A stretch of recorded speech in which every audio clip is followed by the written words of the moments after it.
तुमसे मिलना तो मेरी जिंदगी का सबसे ज्यादा खुशनुमा एक्सपीरियंस है अनु। तुमसे पहले कभी किसी लड़की की ओर किसी तरह का भी खिंचाव महसूस नहीं किया। हम दोनों बालिग हैं और अपनी जिंदगी के फैसले खुद लेने का हक है हमें। बस तुम्हें हिम्मत रखनी है। नहीं अरमान, हमारे पेरेंट्स और यहाँ का बदलता माहौल हमारे प्यार को कभी स्वीकार नहीं करेंगे। चाहकर भी हम कुछ नहीं कर सकते। अनु उदास थी। क्या वो अरमान के बिना खुश रह सकेगी?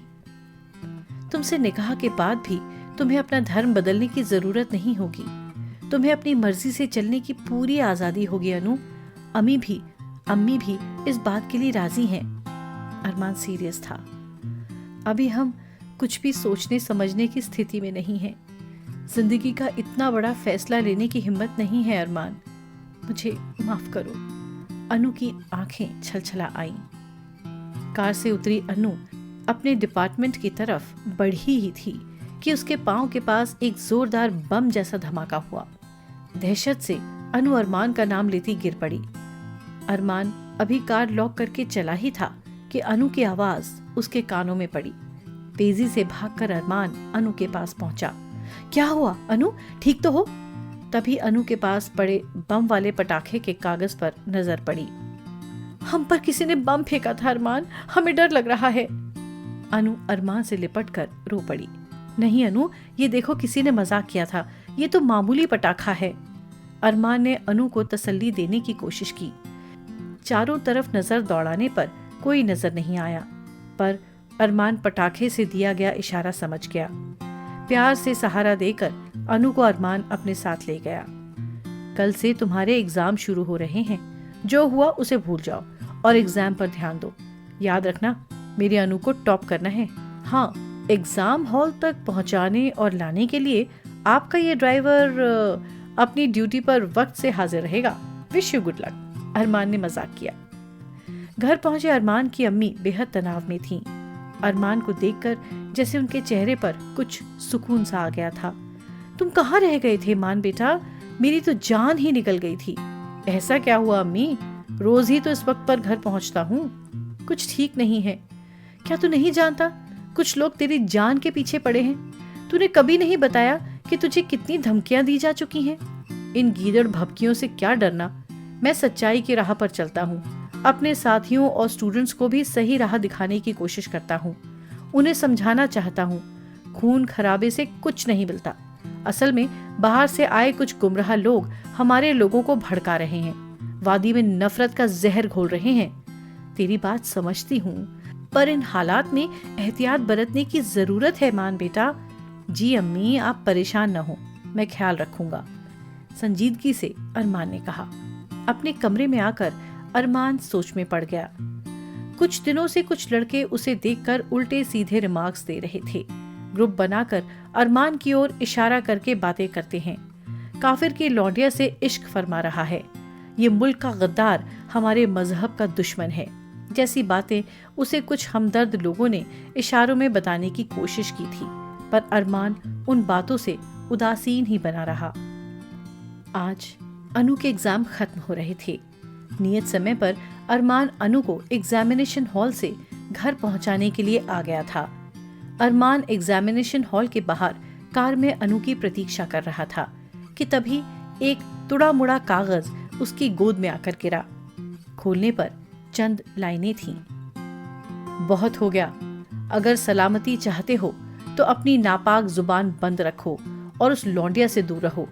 वो और उसके घर वाले सब हमारे निशाने पर हैं। बस 1-2 दिन और फिर वो लड़की और सबका काम खत्म। संभल जाओ, वरना तुम भी बेमौत मारे जाओगे। अरमान सन्नाटे में आ गया। क्या करे, कुछ समझ में नहीं आ रहा था। अनु को सावधान करना ठीक नहीं होगा, वो डर जाएगी। हाँ, उसकी हिफाजत के ख्याल से कोई बहाना बनाकर उसे कुछ दिनों तक घर के भीतर ही रहने की सलाह देना ठीक रहेगा। वैसे उसे आज ही एसपी से बात करनी होगी। वो अब्बू के दोस्त थे, अनु और उसके घर वालों की हिफाजत कर सकते हैं। लौटते वक्त अनु काफी खुश थी। उसका पेपर बहुत अच्छा हुआ था। अरमान, लगता है तुम्हारी बेस्ट विशेस काम आ रही हैं। मेरा पेपर बहुत अच्छा हुआ। मैं जानता हूँ मेरी बेस्ट विशेस के बिना भी तुम टॉप जरूर कर सकती हो अनु।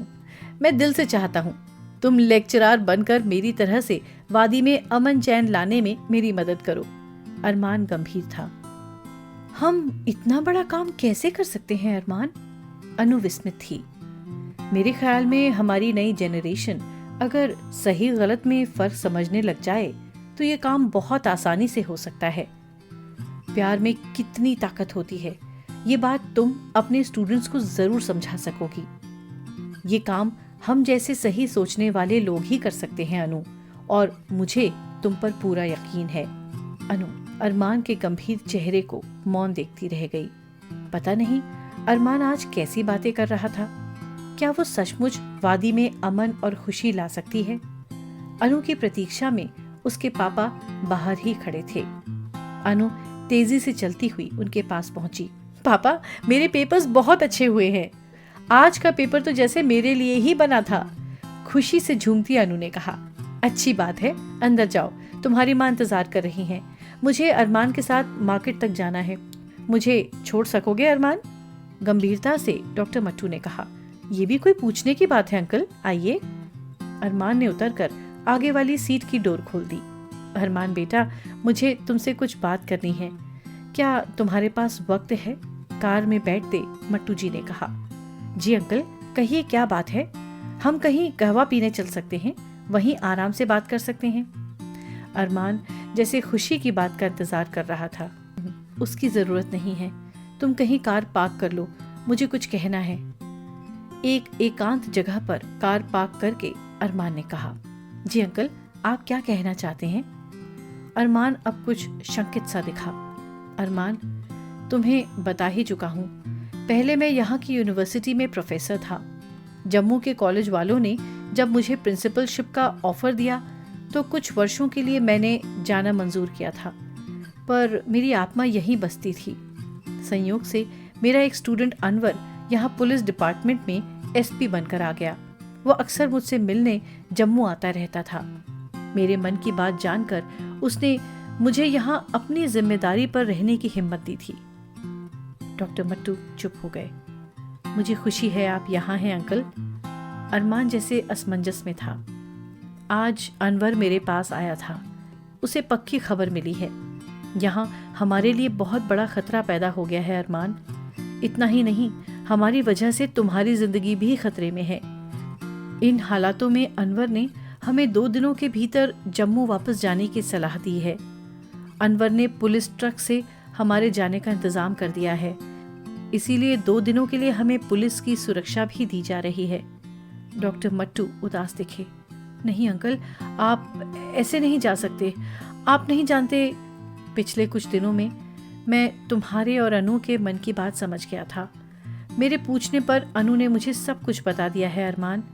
हमारे यहाँ से चले जाने में ही तुम दोनों की भलाई है। ऐसा मत कहिए अंकल, हम दोनों एक दूसरे को सच्चे मन से प्यार करते हैं। आप सब हमारे साथ मेरी हिफाजत में रह सकते हैं। अपनी जान देकर भी आपको महफूज रखूंगा। मुझे आपकी हर शर्त मंजूर है अंकल, पर हमें अलग मत कीजिए प्लीज। अरमान बेचैन हो उठा था। सच्चे प्यार का मतलब सिर्फ एक दूसरे को पाना ही नहीं होता अरमान बेटे।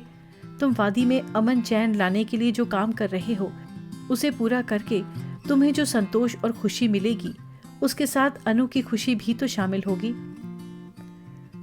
किसी बहुत अपने की तरह तुम्हारा हमारे घर में हमेशा स्वागत रहेगा। क्या अनु मुझसे अलग होकर खुश रह सकेगी अंकल? हम दोनों की खुशी हमारे साथ में है। जानता हूँ अनु के लिए भी तुमसे अलग होना आसान नहीं होगा, पर जिस खुशी से तुम्हारे काम में बाधाएं उठ रही हैं, वो प्यार नहीं है, व्यक्तिगत स्वार्थ हो जाता है।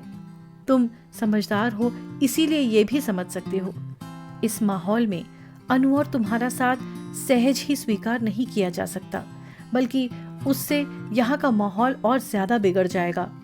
मुझे अपनी जिंदगी खोने का कतई डर नहीं है, पर तुम दोनों की जिंदगियों के लिए कोई रिस्क नहीं ले सकता।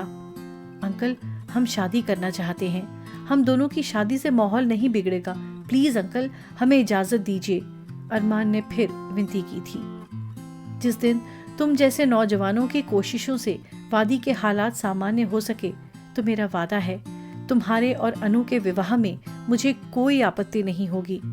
मेरे लिए सब धर्म समान है और आदरणीय है। काश दूसरे लोग भी ऐसा ही समझ सकते। डॉक्टर मट्टू के चेहरे पर उदासी की छाया तैर गई।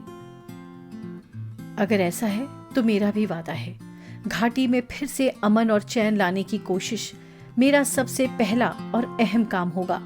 उसके लिए अपनी जान की बाजी भी लगा दूंगा।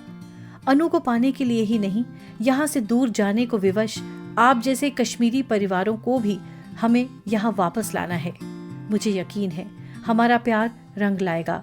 मुझे उसी दिन का इंतजार रहेगा जब इस वादी में हमारे साथ यहाँ भी खुशियों के फूल खिलेंगे। सच्चाई के दृढ़ शब्दों में अरमान ने कहा, मेरा आशीर्वाद तुम्हारे साथ है।